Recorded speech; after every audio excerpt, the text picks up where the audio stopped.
Anjloknya harga kacang panjang menjadi keluhan petani di Kelurahan Tanah Mas, Kabupaten Banyuasin.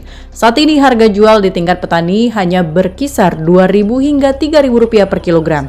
Rendahnya harga jual membuat petani kesulitan menutup biaya produksi yang terus meningkat, mulai dari pembelian pupuk, insektisida, hingga biaya perawatan tanaman.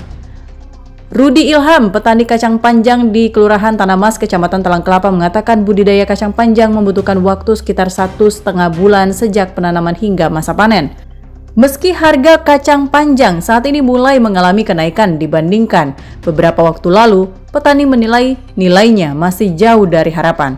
Padahal dalam kondisi pasokan berkurang dan permintaan meningkat, harga kacang panjang pernah menembus belasan ribu rupiah per kilogram.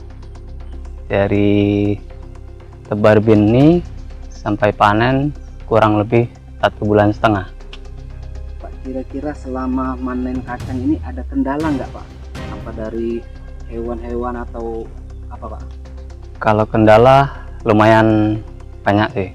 Dari tumbuh benih, mulai penyemprotan penyepraian insek kan, untuk hama, ulat, kutu-kutuan macam-macam ya.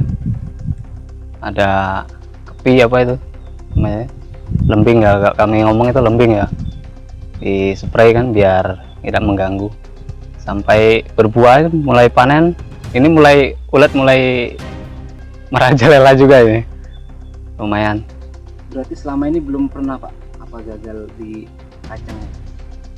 Kacang termasuk pernah, sering lah ya, nama rezeki kan, pas emang bagian buahnya lebat, hama kurang kan. Kalau ini termasuk buah kurang kan, mungkin kemarau juga ya.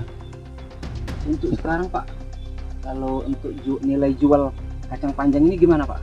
Kalau nilai jual termasuk masih belum stabil, masih di bawah rata-rata kayak masih murah lah. Selain membutuhkan modal yang besar, petani juga harus menghadapi berbagai serangan hama seperti ulat, kutu, dan hama yang dikenal dengan sebutan lembing. Untuk mengendalikan hama tersebut, penyemprotan insektisida dilakukan secara rutin setiap 5 hingga 7 hari sekali. Tak hanya hama, faktor cuaca juga menjadi tantangan bagi petani.